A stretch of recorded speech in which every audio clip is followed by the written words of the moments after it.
अस्सलामुअलैकुम and welcome to my channel my bio corner. आज का जो हमारा टॉपिक है वो है human excretory system. Human excretory system में हम ये पढ़ लेते हैं कि ये है क्या। सबसे पहले ठीक है, तो set of organs which are associated with the removal of metabolic waste out of the body. ठीक है, यानी कि ऑर्गन्स का एक सेट जो कि काम क्या कर रहा है कि बॉडी से मेटाबॉलिक वेस्ट को रिमूव कर रहा है। ठीक है, तो उस सिस्टम को हम क्या कहेंगे? ह्यूमन एक्सक्रीटरी सिस्टम कहेंगे। ठीक है, वैसे तो एक्सक्रीटरी सिस्टम में डिफरेंट किस्म के वो आ जाते हैं, जैसे कि स्किन भी एज एन एक्सक्रीटरी ऑर्गन का काम करता है। ठीक है, स्वेट वगैरह को रिमूव करने में। लेकिन जहाँ जो हमारा बेसिकली जिससे कंसर्न है हमारा वो क्या है? यूरिनरी सिस्टम ऑफ ह्यूमन से है।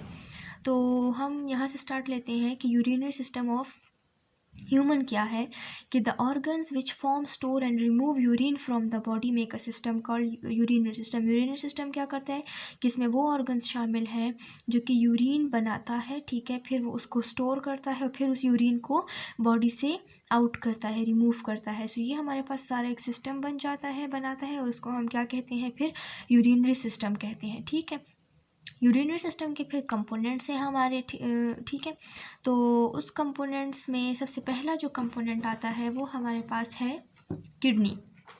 किडनी का ये स्ट्रक्चर अगर हम देख लें, ठीक है, एक जनरल स्ट्रक्चर कि ये एक किडनी है। ये किडनी का जो अपर पोर्शन होता है, ठीक है, इसे हम कॉर्टेक्स कहते हैं। जो इनर पोर्शन है उसको हम मेड्यूला कहते हैं। फिर इसमें कुछ इस तरह पिरामिड्स टाइप होते हैं जिनमें नेफ्रॉन्स प्रेजेंट होते हैं। ये यूरेटर है, और ये दो जो है हमारे पास रीनल वेसल्स हैं, यानी कि रीनल आर्टरी और रीनल वेन। ठीक है, और इसको अभी हम आगे डिस्कस करेंगे। तो सबसे पहले हम किडनी का स्ट्रक्चर यहाँ पर देख लें कि किडनी क्या चीज़ है। किडनी हमारे पास एक dark red slightly flattened bean shaped organ है। ठीक है, जो कि 12 सेंटीमीटर लॉन्ग होता है, 6 सेंटीमीटर वाइड है, 4 सेंटीमीटर थिक है एंड 150 ग्राम तकरीबन इसका वेट होता है।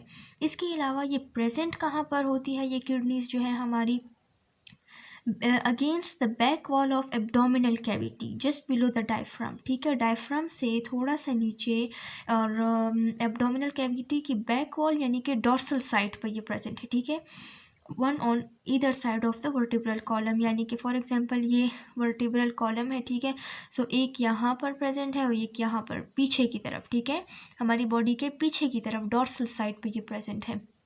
इसके अलावा जो किडनी के ये जो अपर पार्ट्स हैं, ठीक है, ये वाला जो है ये हमारे पास 11th और 12th रिब जो है हमारी उसने थोड़ा सा इसको प्रोटेक्ट किया होता है। ठीक है, यानी कि थोड़ा सा किडनी का जो ऊपर वाला हिस्सा होता है वो इन रिब्स के नीचे की तरफ आ जाते हैं। ठीक है, यानी ये इसके ऊपर आ जाती है ये रिब्स, थोड़ा सा प्रोटेक्शन का काम भी ये करती है। इसके अलावा जो हमारे पास जो किडनी का जो आउटर सरफेस है वो कन्वेक्स होता है और इनर सरफेस जो है वो कनकेव होता है। कन्वेक्स मतलब कि आउटर सरफेस जो है हमारे पास वो इस तरह बाहर की तरफ होता है। ठीक है, यानी कि ये कन्वेक्स है। ठीक है, और जो इनर सरफेस है वो कनकेव है, यानी कि इस तरह। ठीक है, यानी अंदर की तरफ इस तरह डीप सा गया होता है। ठीक है, ये इस तरह। सो जो आउटर सरफेस है वो इस तरह होता है, इनर सरफेस इस तरह होता है। राइट किडनी जो होती है वो लेफ़्ट वन से थोड़ी सी नीचे होती है। क्यों नीचे होती है? क्योंकि राइट किडनी के ऊपर थोड़ा सा लिवर का एक पार्ट या उस लोब कह ले वो प्रेजेंट होता है। ठीक है, इसके अलावा किडनी जो है उसमें हमारे पास हाइलस होता है।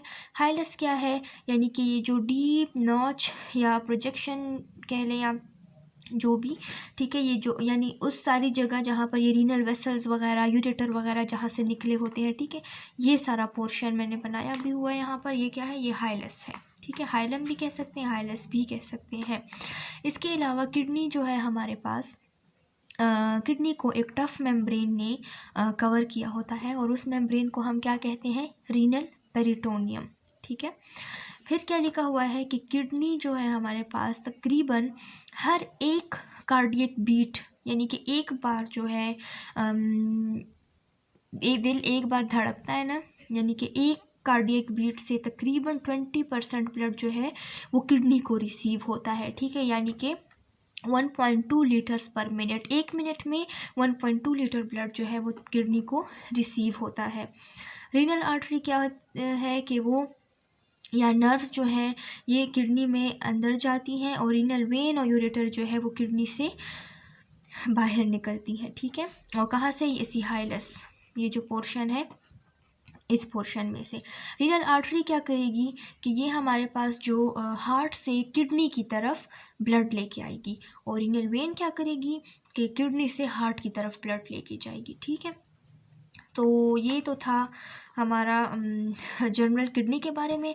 अब हम देख लें किडनी का स्ट्रक्चर। अगर हम देख लें इंटरनल स्ट्रक्चर, तो मैंने आप लोग को पीछे भी बताया कि जो आउटर सरफेस रीजन जो था किडनी का वो कॉर्टेक्स था, उसमें कॉर्टेक्स या जो आउटर डार्कर रीजन था, मेड्यूला जो inner thicker and lighter region, इस ठीक है। फिर इसमें पिरामिड्स, मैंने आपको बताया पिरामिड्स में तकरीबन हमारे मेड्यूला में हमारे पास तकरीबन 10 to 15 कॉनिकल स्ट्रक्चर्स होते हैं पिरामिड्स, और उन पिरामिड्स में फिर नेफ्रॉन है, ठीक है। नेफ्रॉन इंशाल्लाह हम फिर नेक्स्ट वीडियो में डिस्कस करेंगे इसके फुल स्ट्रक्चर और टाइप्स वगैरह के बारे में कि है क्या। लेकिन सिंपल अगर हम देखें तो किडनी का जो फंक्शनल यूनिट होता है, सारा यूरिन फॉर्मेशन और ये सारा प्रोसेस जहाँ होता है ना वो ये नेफ्रॉन में है, ठीक है। बहुत इसका वास्ट किस्म का एक स्ट्रक्चर है, तो वो इंशाल्लाह नेक्स्ट वीडियो में। लेकिन बस अभी इतना जान रहे कि structure and functional unit of kidney जो है वो नेफ्रॉन है, और ये नेफ्रॉन इन पिरामिड्स में प्रेजेंट होते हैं, ठीक है। इसके अलावा फिर कॉर्टेक्स में हमारे पास renal corpuscle and convoluted tubules होते हैं, और ये क्या चीज़ है हमारे पास, ये हमारे पास जो है नेफ्रॉन के स्ट्रक्चर में आते हैं, ठीक है। इसके स्ट्रक्चर के पार्ट्स हैं, ये भी फिर नेक्स्ट वीडियो में इंशाल्लाह। अभी तक बस इतना हम जान लेते हैं कि इसके स्ट्रक्चर में प्रेजेंट क्या क्या है, ठीक है। इसके अलावा जो हमारे पास जो पेल्विस है collect urine from the collecting tubules and then open to the ureter, ठीक है। या कलेक्टिंग ट्यूब्यूल से क्या करता है कि उसको क्या कहते हैं, यूरिन को कलेक्ट करता है और उसको यूरेटर तक फिर पहुंचा लेता है या ओपन करता है वहाँ पे, ठीक है। सेकंड जो पार्ट है हमारे पास वो है यूरेटर। यूरेटर जो है हमारे पास तकरीबन 28 सेंटीमीटर लॉन्ग होता है। इसके अलावा ये पेयर में होते हैं, ठीक है, यानी कि दो, एक इस तरफ है और एक इस तरफ है, ठीक है। दो पेयर्स में ये इस तरह प्रेजेंट होते हैं। सो ये क्या है कि मस्कुलर एंड ट्यूबुलर स्ट्रक्चर जो कि हाइलस से अराइज होते हैं, और कहाँ पर? यूरिनरी ब्लैडर के डॉर्सल वॉल यानी कि बैक साइड पर ये ओपन होते हैं, ठीक है। यानी कि ये ब्लैडर यहाँ पर, तो यहाँ तक यूरेटर आ गए, ठीक है। और इसका काम क्या है कि ये यूरिन को किडनी से यूरिनरी ब्लैडर की तरफ पास करता है। ये था यूरेटर के बारे में। अब हम देख लेते हैं यूरिनरी ब्लैडर को। यूरिनरी ब्लैडर क्या है, तकरीबन 0.5 से 1 लीटर ऑफ यूरिन ये स्टोर कर सकता है। पेयर शेप्ड स्ट्रक्चर है, ठीक है, इस तरह का स्ट्रक्चर है ये। और sac present in the pelvic region of the abdominal cavity. Pelvic region कौन सा, यानी कि फॉर एग्जांपल इस तरह नहीं, यानी कि अगर इस तरह ये एब्डोमिनल रीजन है, ठीक है। सो ये इस तरफ जो है हमारे पास ये पेल्विक रीजन है, ठीक है, यानी कि एब्डोमिन से नीचे जो पार्ट है थोड़ा सा, वहाँ पर जो है ये ब्लैडर प्रेजेंट होता है। और इसके अलावा जो ये ब्लैडर की जो नेक है, यहाँ पर पीछे की तरफ क्या होता है हमारे पास, पीछे की तरफ नहीं सॉरी, जो लोअर पार्ट ऑफ नेक है ब्लैडर का, वहाँ पर इस तरह दो रिंग स्टेप प्रेजेंट होते हैं, जिनको हम क्या कहते हैं, स्फिंक्टर्स कहते हैं या फिंक्टर्स, ठीक है। और ये क्या करते हैं कि ये जब रिलैक्स करते हैं तो यूरिन यूरिनरी ब्लैडर से आउट हो जाता है, ठीक है। बेबीज़ में ये इनवॉलेंट्री होता है, इसीलिए बेबीज़ जो होते हैं वो अपना यूरिन कंट्रोल नहीं कर सकते, जबकि एडल्ट्स में ये वॉलेंट्री होता है, ठीक है।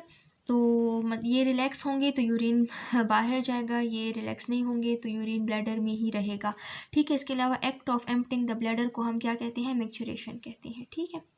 इसके बाद हमारे पास आ जाता है urethra.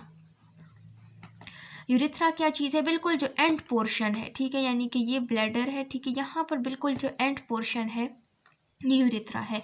Narrow muscular tube arises from the urinary bladder, जिसको हम यूरेथ्रा कहते हैं। मेल्स में तकरीबन 20 सेंटीमीटर लॉन्ग होता है, और इसको फिर हम मेल्स में यूरिनोजेनिटल डक्ट कहते हैं, यानी कि यूरिन और स्पर्म्स दोनों को की ट्रांसपोर्ट का काम कर रहा है ना, तो इसके लिए यूरिनोजेनिटल, ठीक है। और males passes through penis open eight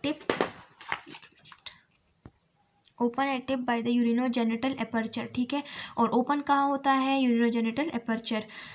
की जगह पर, ठीक है।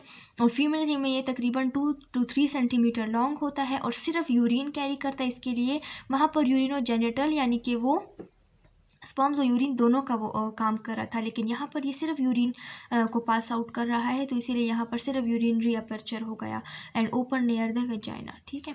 इसके अलावा ये स्ट्रक्चर है हमारे पास सारा यूरिनरी सिस्टम का, ठीक है। ये हमारे पास जो रीनल वेन और आर्टरी है यानी कि रीनल वेसल्स, ये किडनीज़ हैं, ठीक है। इसमें पिरामिड्स प्रेजेंट हैं, फिर ये यूरेटर हो गया, फिर ये यूरिनरी ब्लैडर है, ये हमारे पास फिर यहाँ पर यूरेथ्रा हो गया। तो ये सारा जो था हमारे पास किसके बारे में था, ह्यूमन एक्सक्रीटरी सिस्टम के बारे में था। और इंशाल्लाह कल की वीडियो में हम नेफ्रॉन को डिस्कस करेंगे। और अब तक के लिए इतना ही। अगर आपको वीडियो अच्छी लगी हो तो ज़रूर लाइक और सब्सक्राइब कीजिएगा। Thank you.